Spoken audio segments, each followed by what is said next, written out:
Yeah, we hold Billy through there. Okay, Bill, Ladies and gentlemen, please hold it quiet. Okay, that's the shot.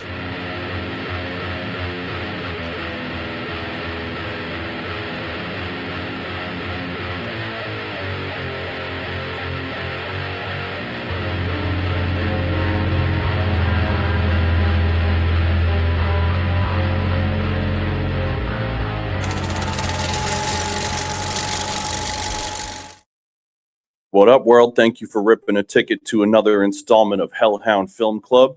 I'm your host, Cody Pope, and welcoming back after a brief hiatus is my co-host, Dymez. And as we truly are every time we do this, we're thrilled to introduce tonight's panel and special feature. So get your popcorn and let the credits roll. Joining the panel for the evening, my co-host from the last episode and longtime friend of the show. You've seen him in countless episodes of Hellhound Film Club, as well as multiple appearances on Cody Central.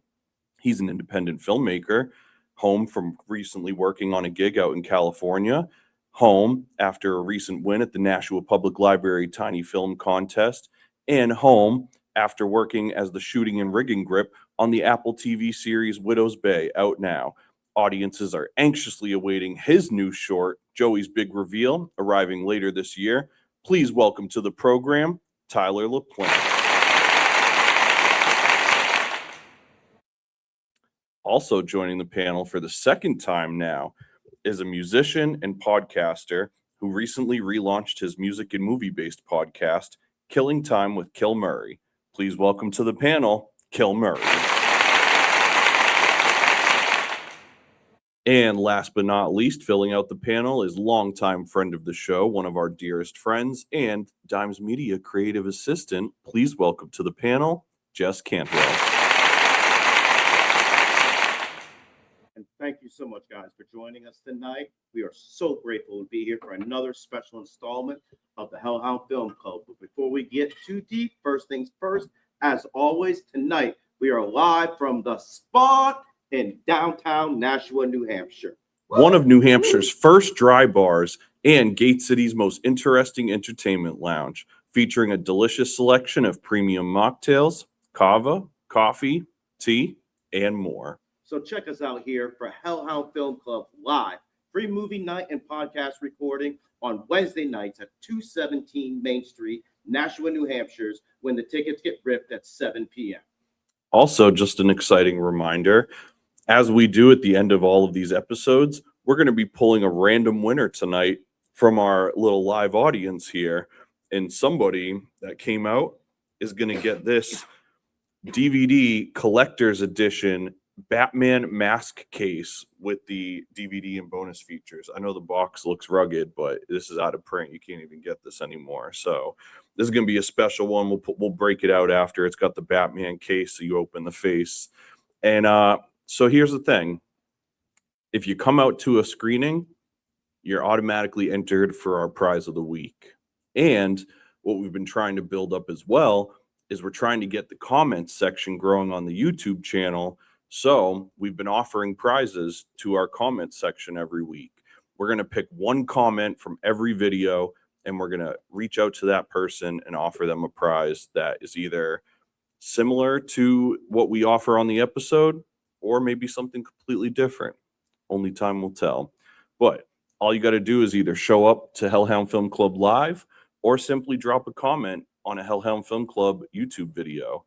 So make sure you comment on the videos, double up your chances, and make sure you like, subscribe, and all of that great stuff. So stay tuned till the end of the episode to find out who our in-person winner is for the week, as well as a YouTube comment winner from last week's video. Let's go, let's go, let's go. So now, for our conversation tonight, we're discussing a film that revolutionized and made the world reassess what a superhero movie could be.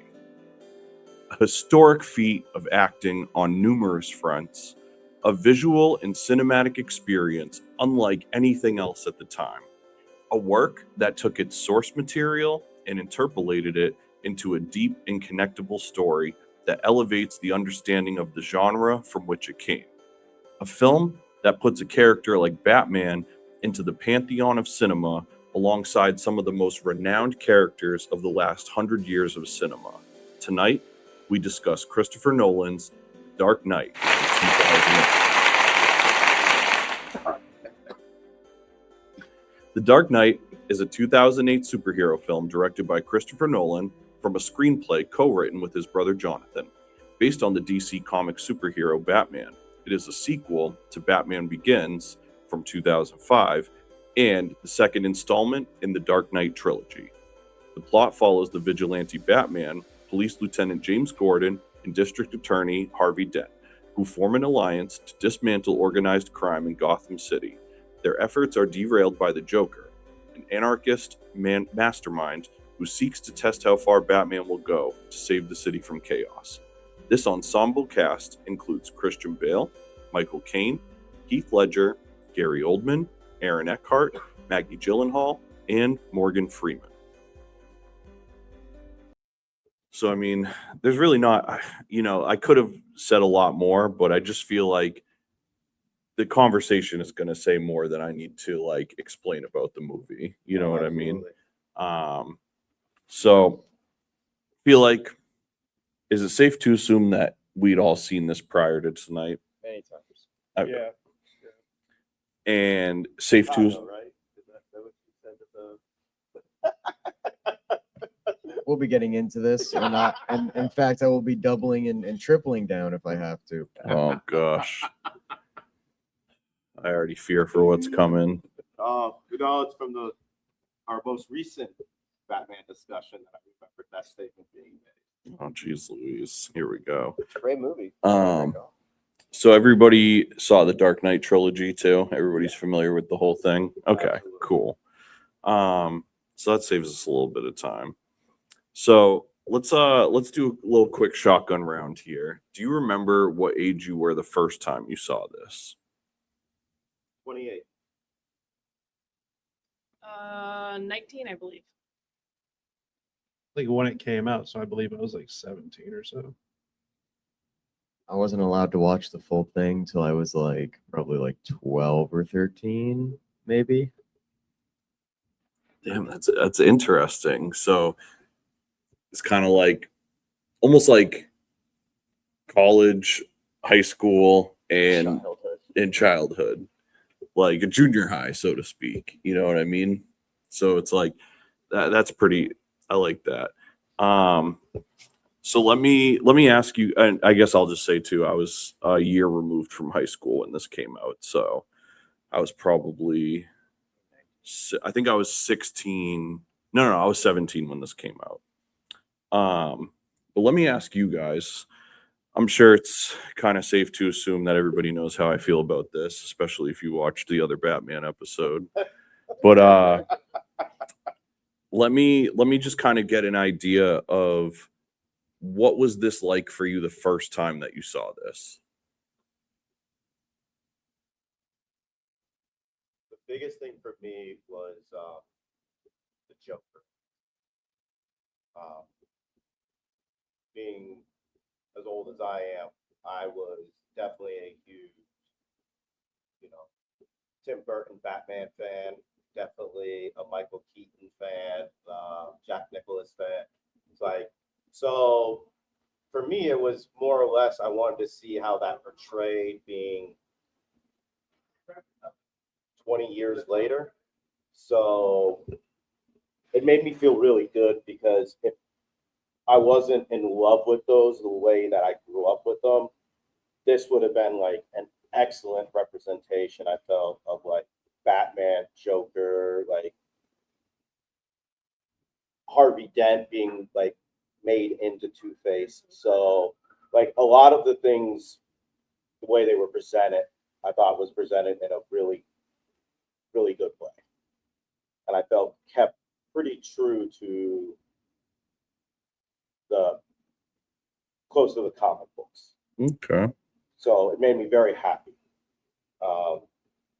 Definitely would have loved like more of the. Well, we'll get there. We'll get Okay. there. Let's not open too many cans here at once. Jess, what was it like for you the first time you saw this? I feel like we talked about this off camera, and you said you saw it in theaters. I Did did see it in theaters. Did you have like a preconceived notion going in, or you just kind of went in looking for an exciting movie? Like, how did this all hit you? So the Batman movies that stuck out to me were the ones like with Dan DeVito as the Penguin and stuff like that. That's the ones I remember as a kid, and I loved them. So I was hoping going into this, I was like, well, what's it gonna? So I'm like comparing the older ones to this one.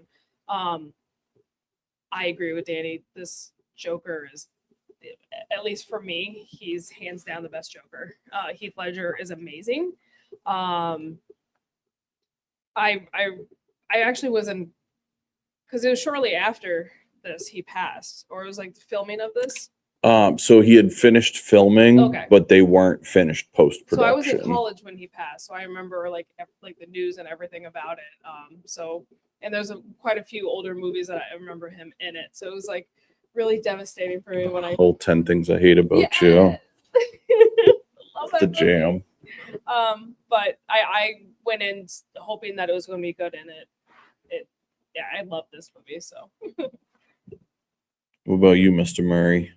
When I saw it, I think the one thing that stood out to me the most, because I wasn't expecting it to be so dark and gritty, that I was like listening to like the background noise of the score of it, and I'm like, that really sets things over the top. So like, while the acting was on par with some of the greatest movies, like these are great acting chops in this movie. Like the score just made it over the top, and I'm just sitting there, nothing's happening yet. I'm like, oh shit, I can't wait. And then it happens and my mind's blown. So like the anticipation and just waiting for things to happen with this background noise, I'm like, bro, this is so good. That's what stuck out to me. I'm a big fan of all that. I love that. And what about you? I'm interested in All right. let me sorry, yeah. I want to preface this. Sure. And because of the age that you said you were when you saw this, did you have any sort of relationship with the Batman character in Yes. general, Yeah. or like Batman Begins, even like So I had seen Batman Begins when I was a kid. Again, there were like parts that really freaked me out. So, there was some gaps in my memory of that movie. I grew up with the Tim Burton movies. I had those on VHS. I would watch them. I saw the George Clooney ones. I was like, all right. all right, so but it was pretty relevant. yeah, and I liked Batman as a character. I thought Batman Okay. was cool. So I have two distinct memories of I have kind of like two first reactions to this movie. When it first came out, I remember the marketing for this movie was like really kid oriented. There was like the Burger King Happy Meal sort of toy.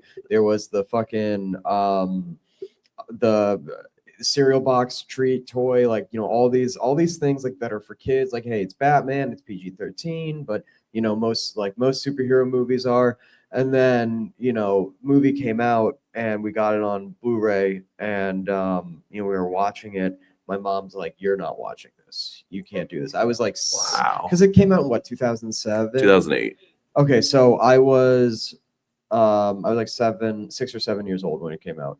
So like that was definitely not a movie for somebody my age, even though it was kind of marketed towards kids. Yeah. And I was like, well, I'm a kid, A little Batman. deceptive. My second time when I was like probably, like from 11 to 13 watching it for the first time, like all the way through, I was really confused at times just with the storyline.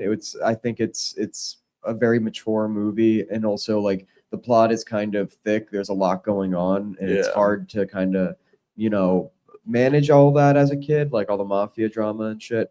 But anytime that Batman and Joker were on screen together, or even separately, like the darkness and the mystique of both of their characters just would draw me in, and I would just be in awe. And I might not have fully been like understanding the plot or understanding what's going on, but like I was like, holy shit, this guy's a fucking psychopath. You know what I mean? Yeah. Yeah. And that goes for both Batman and Joker. They're both crazy. So you just made me think of something I was thinking about earlier, and this kind of ties us back into the the age thing, perhaps. How familiar are you guys with Heat? No go. Yeah. If it's not jogging, I remember I probably see. With what? Heat. Al Pacino, Robert De Niro, Yep. Val Kilmer. Yep. So you remember that? Absolutely. Okay, it hits pretty vividly. Yep. Does it not almost feel like, in a way, that there's like almost like shot, and I don't say this disparagingly, I say this because I think he is awesome, but like there are moments in this movie that are like direct replications of Heat. There's like angles in the bank heist, the scene where Batman and the Joker are in the police station talking to each other. There's a scene just like that where Al Pacino and Robert De Niro's characters like meet for the first time and they're on opposing. You know what I mean? Like, there's a lot of stuff when I go back and look at this that I'm like, damn, dude, this is like the superhero version of Heat, and Heat is like it. I mean, it's not the movie we're talking about tonight. Insane movie that everybody should go see, and like, for coming out in 1995 was like one of the greatest feats of technical filmmaking imaginable, to the point where, without diving into it too much, one of the most famous scenes from Heat is like the big shootout in the street outside of the bank. And Val Kilmer's character is he was so well trained on how to reload and load the guns that and they stuff. used it as the actual training Yeah. for like police or whatever. And so this shares a lot of similarities to that. And so it was just funny because like I think about like, yeah, I wouldn't let my 12 or 13-year-old kid watch Heat. And this is basically Heat with like cooler costumes and a love story. One thing Yeah, for real. One thing I will say, because I haven't seen Heat, but what I will say in defense of like, not that I'm saying Christopher Nolan's ripping off Heat. No. But I do think like something that really great filmmakers do is they steal and borrow. Absolutely. And it's about, and that's the thing. And this was like a great body of Yes. work to go back to over 10 years over 10 years later. yeah, You know what I mean? like everything from like the Akira slide to like the Yes. Wilhelm Oh. scream, like, there's just things that like, all right, let's throw this in, like people Yeah. know what's up. It's like the magic of movie making. Since you brought up like the reminder of other movies, the bank scene in this actually reminded me of the bank scene with the dead presidents from Queen. Oh, okay. Kind of like the whole like the masks kind of thing. Like I don't like it just gave me like that when you just brought that up, like all of a sudden I was just sitting here like, man, I got that like dead president from Point Break feel from like the bank robbery scene. And then you're talking about borrowing and like using, and I was like, Yeah. damn, that's And dead presidents can represent me. I mean, I'm down for some dead presidents. Let me ask you guys, and let me start with you, because I feel like it's kind of a drastic gap from your first time seeing it to now. Yeah. How did the movie make you feel now watching it, like from your personal taste and perspective? In mind, I watch this movie, I say like once a year, just about. I'm like, oh, you know what? I'll watch The Dark Knight. It's a good Yeah, hell movie. yeah. And I came in tonight about like a little, like I had like an hour, maybe an hour 15 left, and I saw the interrogation scene, and we see the spy scene at the end where he's using the sonar and he has imaging of everybody, and like not to be one of those like pompous sort of like artist guys, but like just thinking. Well, no, I'm just thinking about like post 9/11 America, and Christopher Nolan sort of tackling these ideas of like the Patriot Act, like how much surveillance like okay to catch one fucking Super guy. valid. And then also just the whole like, you know, torture sequence. Like that is what is happening. Like Yeah. the Joker is being tortured. Like, yeah, It is he's an like evil a dude. But like we're like, well, you know, and here's the thing is torture never fucking works. yeah, and like when justice starts challenging ethics, what is the value of that justice? You know? Yeah. And you know, I mean, Lucius Fox even said. What you look like you wanted to say something over there. Talk that talk. I'm just saying he murdered a bunch of people. Are we really worried about his feelings? That's the thing. It's not about his feelings. It's about the fact that, especially here in America, justice is supposed to be evenly displayed, and you are innocent until proven guilty by a court of law. I And think he was so proving pretty guilty. I know, but that's the thing is like I know. if one person is susceptible to be exempt from justice, then the whole system is fucked. And that's kind of like that is the moral play of this movie, is that like if you truly believe in justice and you truly believe in law and order and you truly believe that society needs these things, it has to be distributed evenly, no matter how much you hate the taste of it, Yeah, you know? absolutely. And I think that that's like an incredibly challenging thing from a moral standpoint and ethically, because it's like, I'm with you. It's like, I don't think anybody would have blinked twice if you like broke this guy's jaw or whatever, but it's just like, he's a prisoner like all of these other prisoners. And, you know, it's like everybody's supposed to be due their fair chance. to slightly challenge you a little bit about how like, oh, you know, we all want like law and order. Like, No. I didn't say we all want. I am not advocating for that. I'm just saying if you do. Well, I was going to use that. If you advocate for it, I was then going to say like to use that as a jumping off point, because people are like, you know, you describe Joker as an anarchist, but like I also look at it like this guy's just a fucking murderous psychopath who just so happens to be like, hey, let's like, you know, let's have chaos. And something that I find really brilliant about this movie, that, and this is like a new thought that I don't really, I haven't picked up on until like watching it a little bit sleep deprived tonight, is that like the people in the boat, you know, they have the detonators to blow each other up. And for the 30-minute timer or whatever that they're given, they are living in an anarchic type society where it's group decision, it's immediate democracy, like, but at the same time, you know, Batman ends up, you know, proving the point of like, you know, hey, those people had the choice to be savages and they chose not to, which is like, I think a cool nod of like, you know, maybe from Nolan being like, hey, you know, we can do it the right way, you like, know, humanity even still has in a this. shot if we so choose. Yeah, and I don't know, it's just very, very, you know, beautiful message. Love Yeah. it. No, I totally. That's the glimmer of hope right there. Yeah. That straw of hope, that last grasp of hope that humanity has a chance. Well, and it's like, because you would have thought like that prisoner when he walked over and was like, I'm going to do what you should have done 10 minutes ago.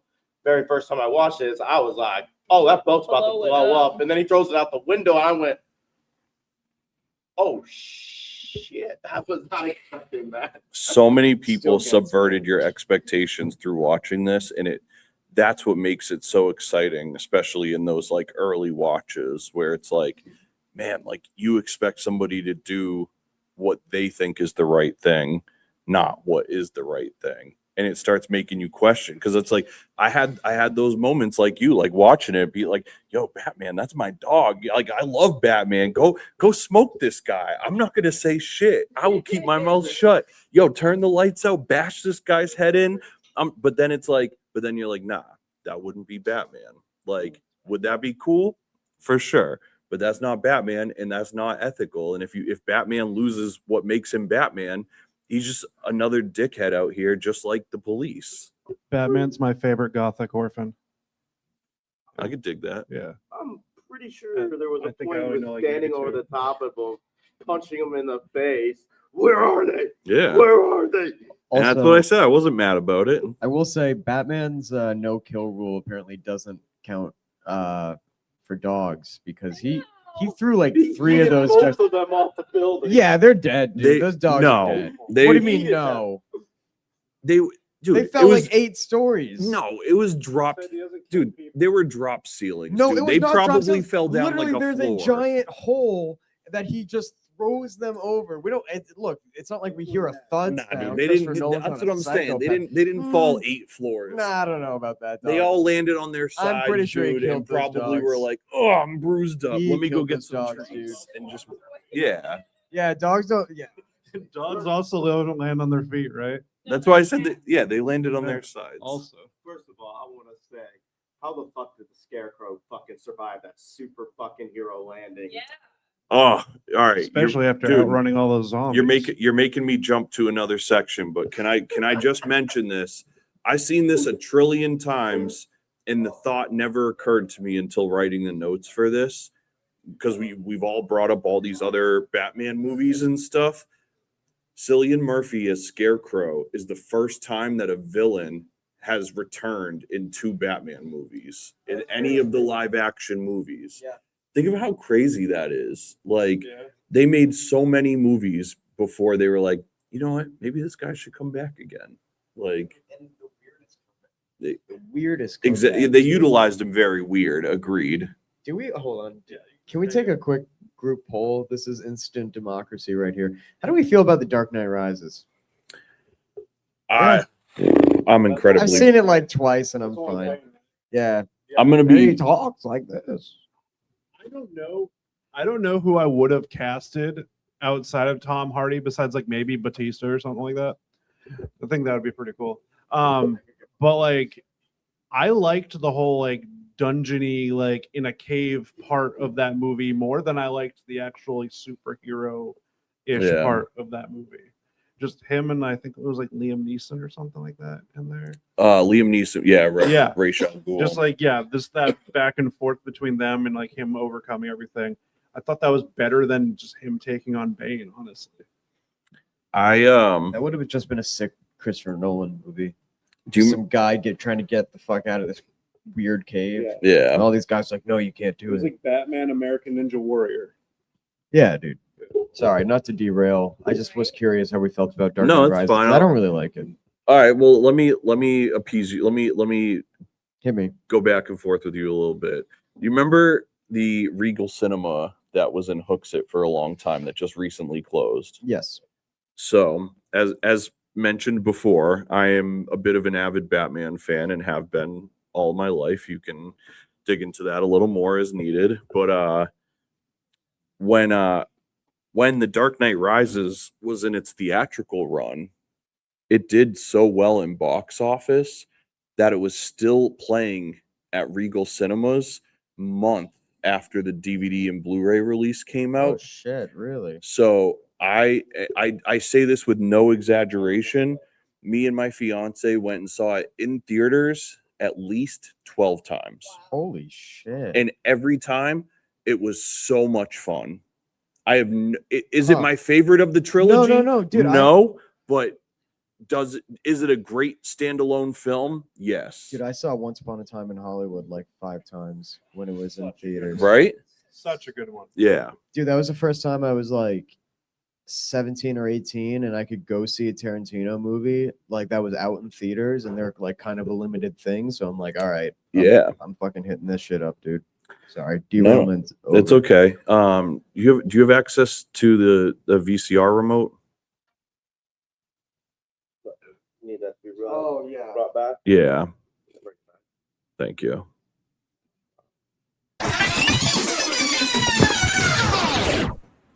All right, I think we got it right there. Well, that's scary. Oh, you had a good run. What the hell? That looks like that's falling out. Oh, there we go. Now we're at peace. Sure thing.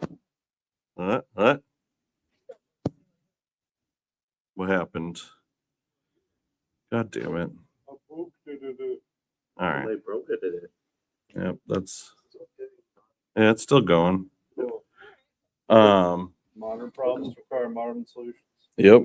I had a note written in here, and you had touched on it a little bit ago too. So the themes of like mass surveillance and all of that. This came out before even the Edward Snowden thing happened and the WikiLeaks and all of that. So like how interesting that the thought process was already happening, and we had no idea what kind of like leaks of information and stuff that we were going to be faced with in the coming years. So it's cool that you noticed that as well.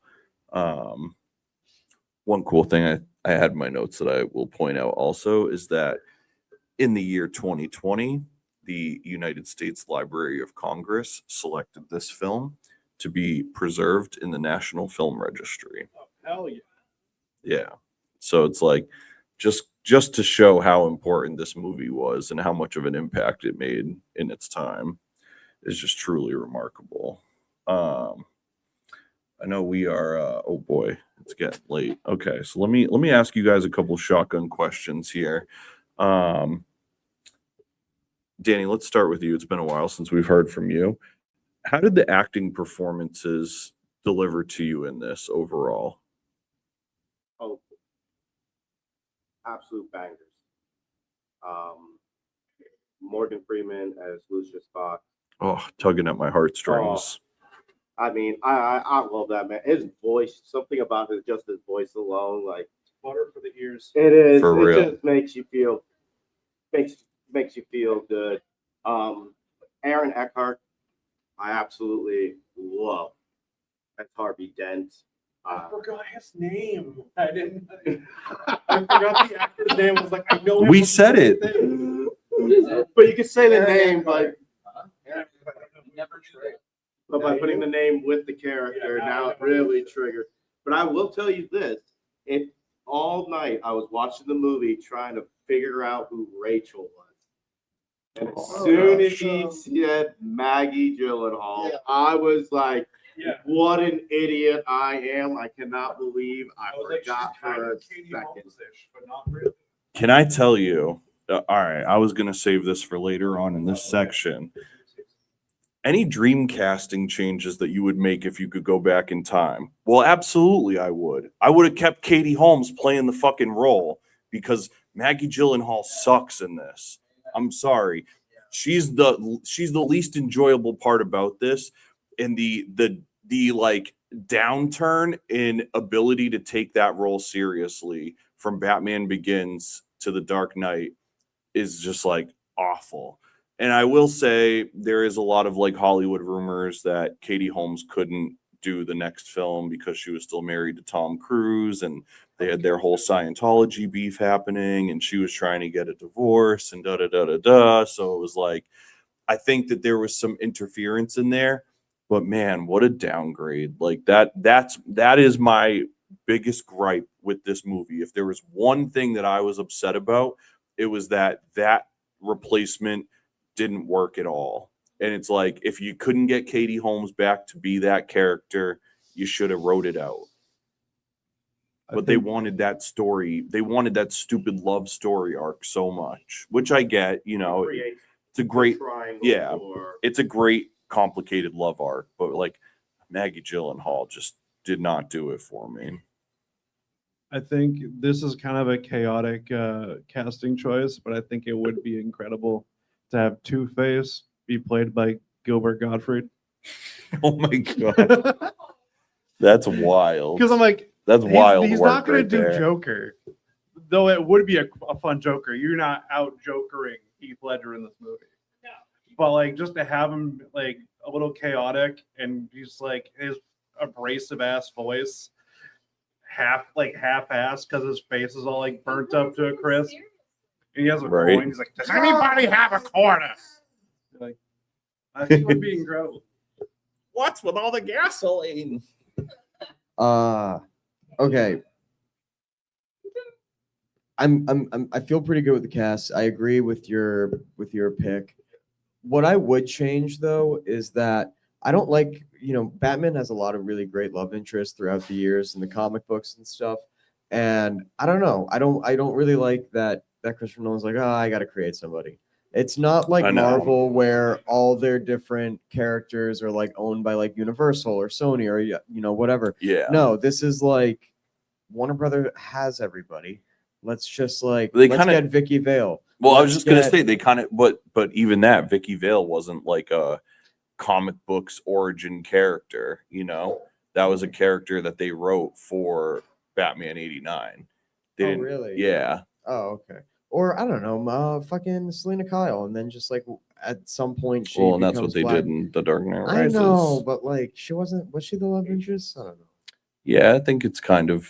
I think it's a tumultuous love thing in that, but Yeah, I don't know. I just like. I Let don't like me- when they make non-comic book characters into. I comic- agree with you. There was Yeah. probably like more than enough people from the Batman universe that they could have pulled a really cool character for this. Yeah.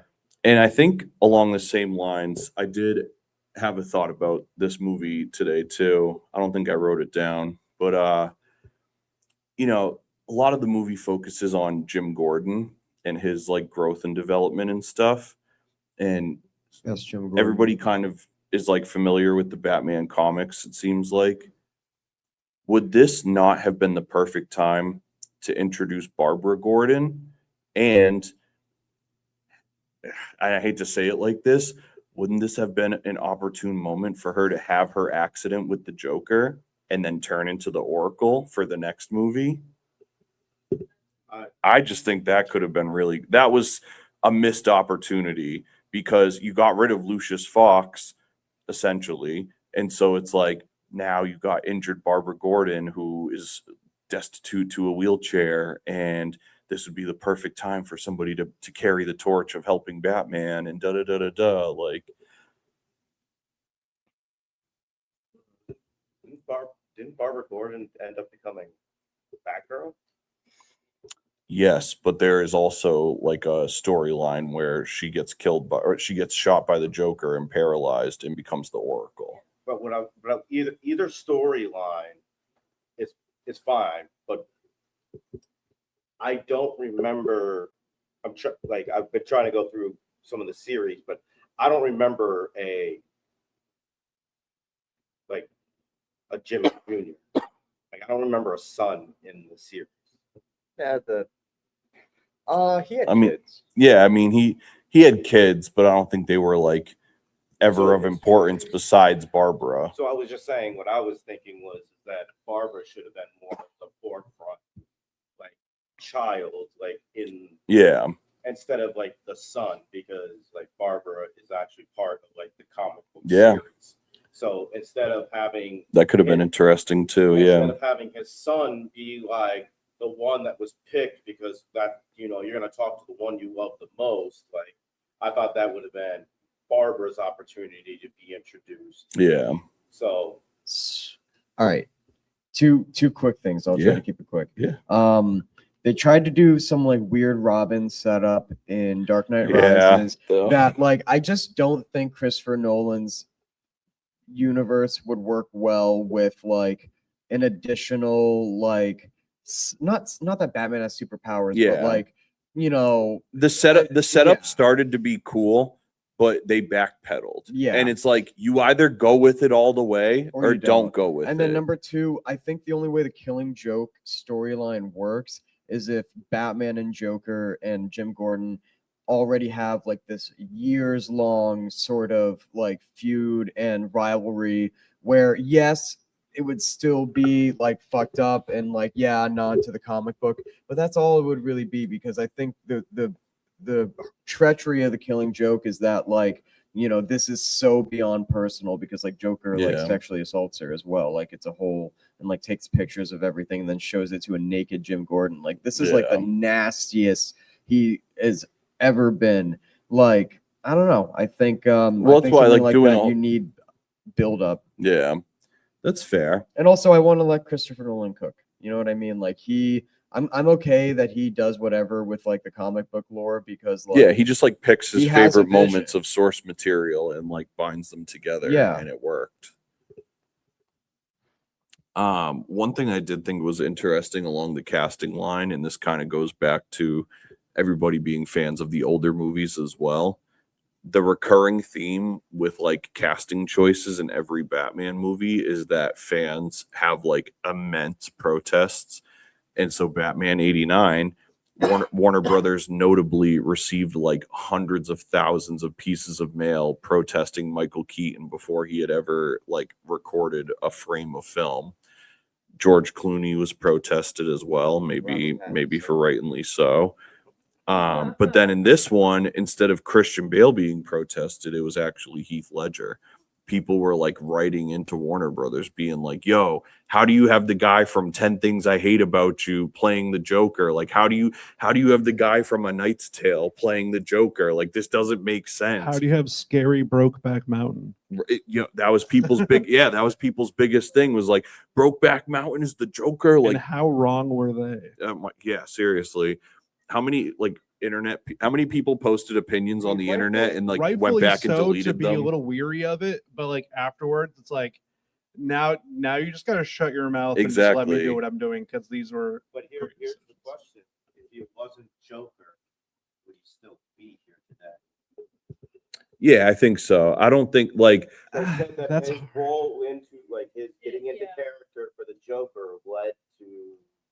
But if you like if you talk to his embodied family and stuff like that, like he had been done filming for a while and had already been back like with his child and family and shit, and like he had been known to have insomnia, and so like his family feels it was very accidental. They don't feel like that. Like I think that makes for good Hollywood lore more than it does reality. Like I think that by, and I'm not like saying this as an attack on you, but I think by like purporting that idea, it discredits the ability of him as an actor.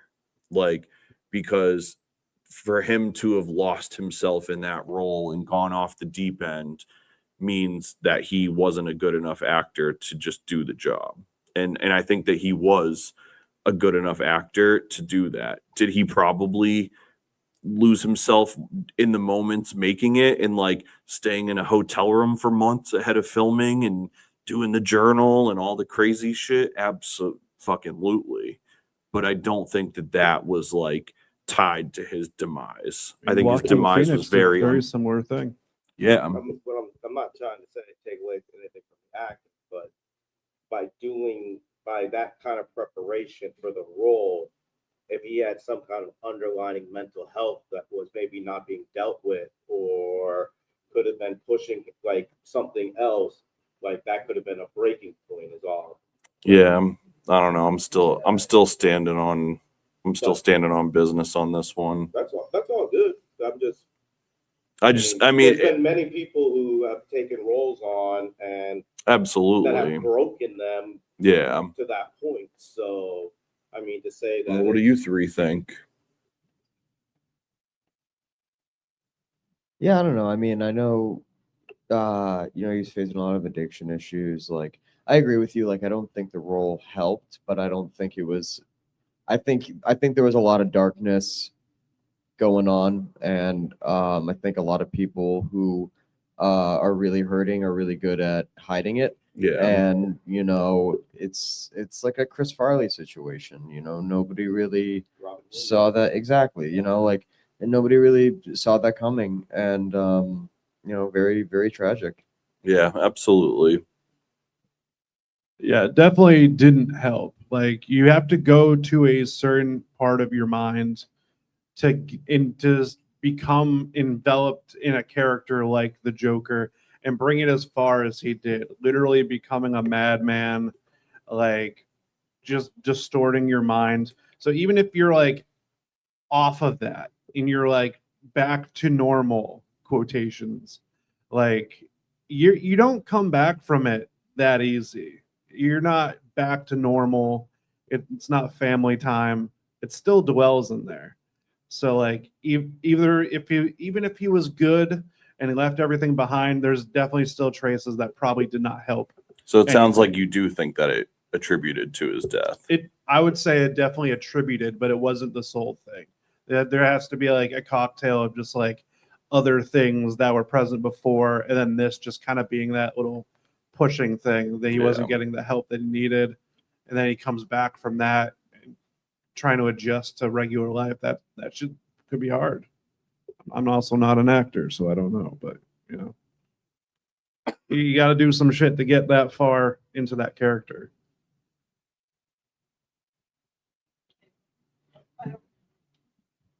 I don't know.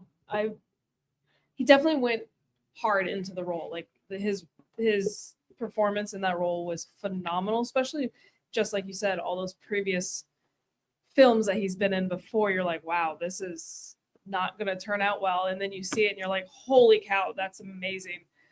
I don't know. I really don't, because I don't know much about like that part of him. Like, did he have to take these meds because of that film, or was he already on some of these meds? Like, I have No, no it was like idea. insomnia Yeah, medication. no, I know. Yeah. You know, So- so I think that's probably like an unfortunate side effect of that industry in general. Exactly. So I don't know. I really don't have an opinion on it.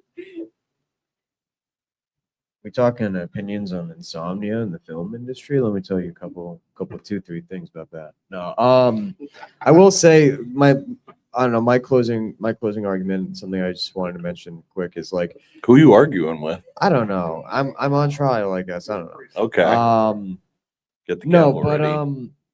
I think I don't know, a lot of people are like, wow, method acting, like, you know, that's so great. And literally, like, I'm sorry, but you got to be able to, like, it is your job. Yeah. It is, like, you know, Well, and that's what it I is an mean, art is, like- form, it's a craft. but Yeah. at the end of the day, you are clocking in and you are clocking out, and you need to, because, like, you know, I think about all the other people who played, you know, fucking Jared Leto going around sending Tom Hanks, Exactly, like, dude. use That stuff is condoms and shit. gross. Like, dude, because he's like, what, getting into the role? Like, that's not For not what how turned out this to shit be works. such a And shit role. I mean, yeah, there's obviously examples of method acting working well, but like, think about like the people around you. Like, if you're method acting, it's like you're constantly like, come on, dude. Like, this is something where it's like you need to be able to turn it on and turn it off. If you need to get into the character by doing something, Yeah. yeah, absolutely.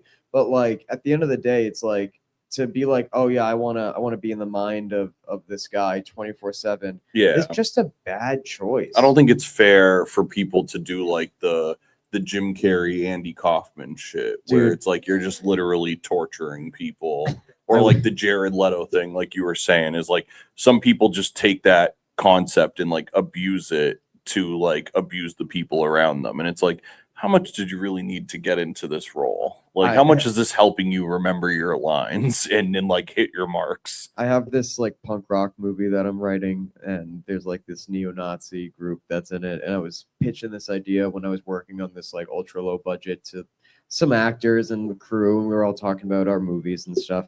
And this actor, everybody he was obnoxious. Nobody really liked him that much. But I'm sorry, dude. I'm trying. I I'm know. trying to get better. And anyway, but he said something along the lines of how much he loved method acting, and we were all like, method acting's kind of bad.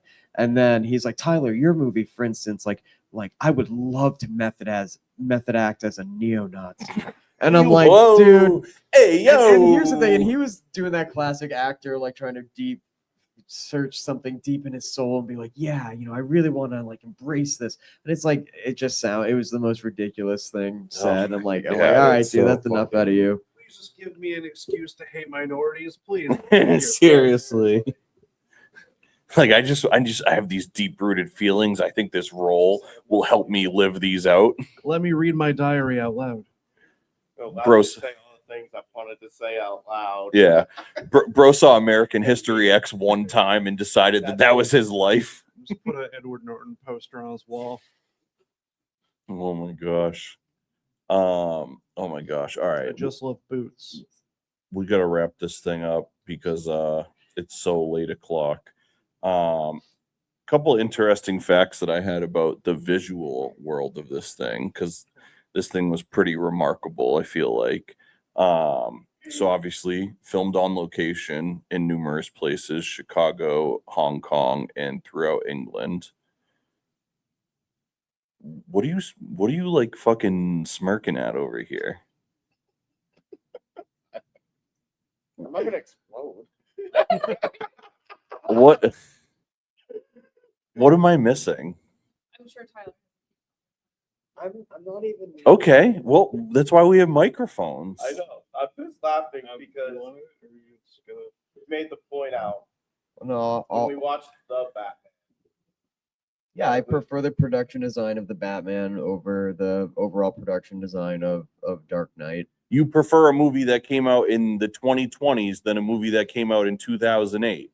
Great, humans are fucking Yeah, 98% water. Yeah, That's I cool. know. Yeah, Like you know what I mean? fucking. Yeah, it just That it just that reads is as Chicago. that is to no me. whether I agree with you or not. That's no surprise to me. at Yeah, all. no, I mean, Like- we That's how much your opinion sucks. oh, weird. Piranha broke the mic. Exactly. Yeah, it just reads as Chicago. That's all. Huh? It just reads as Chicago sometimes. To me, that's all. All right. Well, you were right. Hey, it's a beautiful city. God damn. What the fuck with this shit? Okay, I guess that just. Now we seem okay. Jeez Louise. Apologies. It's our fault, not yours.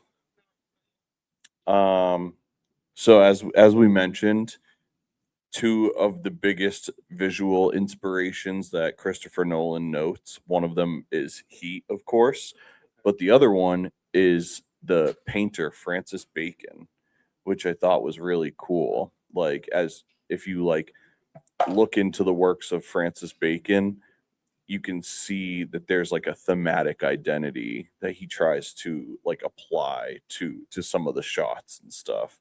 It's pretty cool. And the thing that I think is most important about this, and I'm open to hear if you have any thoughts as well, but The Dark Knight is actually the first major motion picture film that utilized the IMAX technology, and they filmed about 40 minutes of footage with IMAX cameras. The final film that we watched uses 28 minutes of IMAX camera footage, which equates to about 15 to 20% of the film. And so that is like a remarkable thing, because as we've talked about in other episodes, those IMAX cameras are like humongous contraptions and they're super loud. And at the time they were really only used for like documentaries and shit like that. And so to use one in like a major motion picture film was utterly game changing in terms of the visual comprehension. And the cameras that they used in this, there was only 4 of them in the world at the time, and they broke one of them making this movie. Yeah. That sounds expensive. Yeah, for sure. I think Luckily, this movie did okay though. I think it was like each camera was like 150,000 base, Dang. not including lenses, which is probably another like 20 to 40. Pocket change. Yeah. What's that to the Wayne? Serious money. Right What's a 6-figure camera to the Wayne Foundation? All right, so we're at that time. There was so much that I wanted to talk about, honestly, but it's just so fucking late, and it took us so long to do this. So Oopsies. maybe we will do a part 2 of this at some point. But Patreon episode, good call. So Danny, let's start with you. What are your final thoughts and your Letterboxd rating? I thought this was an incredibly enjoyable movie with a great cast. I thought it was beautifully shot. I thought the score on it was incredible. For me, it's a 4 out of 5. Okay. I also think this is an amazing movie. The cast is phenomenal. And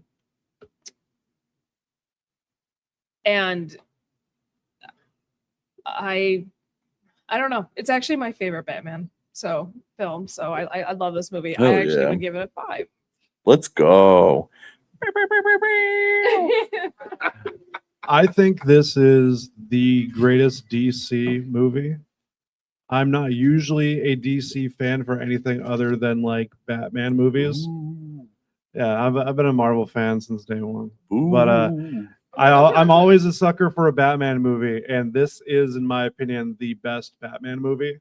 So I gotta also say it's a 5. Let's go.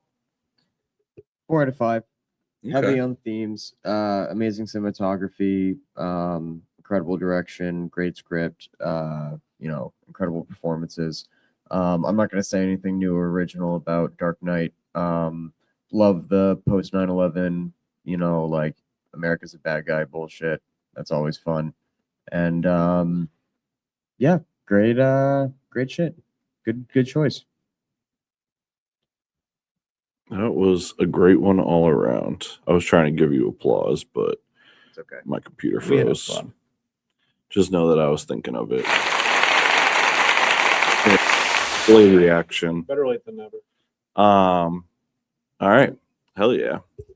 Well, thank you guys so much for watching this one because this was a blast.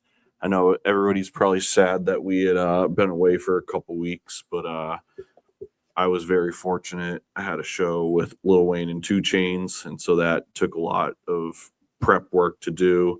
Danny was on a trip for a little while. He was out seeing the world and seeing some friends and family and stuff. So little quick hiatus, but we're back in action. We're gonna be kicking out some new episodes to you guys soon, and we still got a couple more things to do before we get out of here tonight. So let me jump into it. I'm gonna try and be as fast as I can. So I know you guys have been jonesing for a movie of the week, so I'm happy to report that I do have a couple new movie of the weeks, but I'm going to drop one on you tonight. This was also part of, if you are watching this right now, the Criterion 50% off Barnes & Noble sale is going on this month, and so I took it upon myself to grab a couple joints when I was able to. Let's go, right? Long live physical media. So my movie of the week for this week is Network from 1976. That's why I was asking about it. Network is a 1976 American satirical black comedy drama film directed by Sidney Lumet and written by Patty Chayefsky. It depicts a television network struggling with poor ratings until the nightly live broadcast of its longtime news anchor, Howard Beale, played by Peter Finch, inadvertently showcases his breakdown into increasingly psychotic behavior after being told he's being let go in 2 weeks.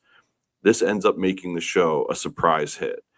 Alongside Finch in his final role, the film stars Faye Dunaway, William Holden, Robert Duvall, Wesley Addy, Ned Beatty, and Beatrice Straight. In my opinion, this truly is an evergreen film in the scariest way imaginable. It's fantastically composed, acted, shot, set, written, the whole vibe. Yet, as a society, we've seemingly learned nothing from back then. And now, if you adapt this for the future, it really was a sign of the times. This is one of the most brilliant films that I've watched in a while. And not many films that I watch are a 5-star mark, but I really don't think you could have done anything differently in this movie to make it better. It was exactly what it needed to be. So I encourage all of you guys to go out and watch Network from 1976. That's 5 stars from me.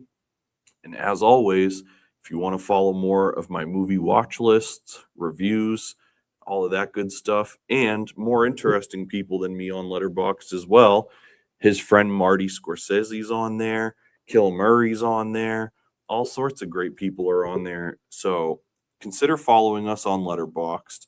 My username there is Cody Pope, and we're going to take a quick moment to show you a little bit about Letterboxd, and then we will be right back.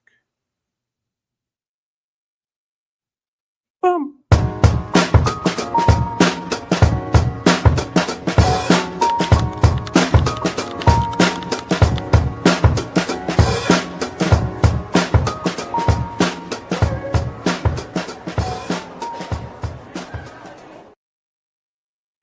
All right, guys, we're gonna give away something special, as I mentioned before.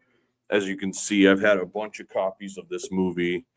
One of them that I've been holding on to is the 2-disc limited edition DVD Batman mask case that I still have in its original box from 2008.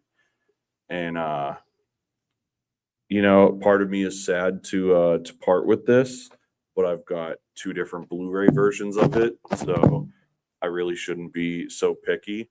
And so the lovely Dana White is going to throw our wheel up here, and we're going to see who's going home with this tonight. And so without further ado, I'm going to click the wheel, and I'm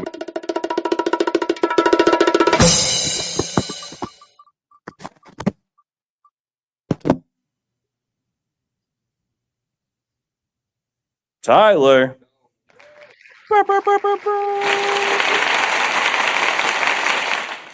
Really? That's crazy. This is like the 25th episode of this, and this is the first time you won. Now you can watch it all the time. Ooh, I like that. The Funk Flex Bomb. Is that new? I just dropped it in. Okay. Dudes are doing work over here. Oh, we got to rename that to Flex Bomb. So this is from I kid you guys not. Let's can we we're gonna go back to the big screen here in a sec. So this is in its box, original 2008 2-disc DVD Batman mask case. Let's give it up for Tyler one time. Chef wanted it, but she got it. There's only one left in the world. She got a punch. You got knocked out, so we're Thanks. I needed that. Ah! All right.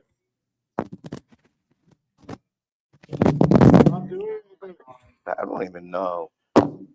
All right, guys. We don't know what the hell's happening to the mics. We don't know what's happening to anything here.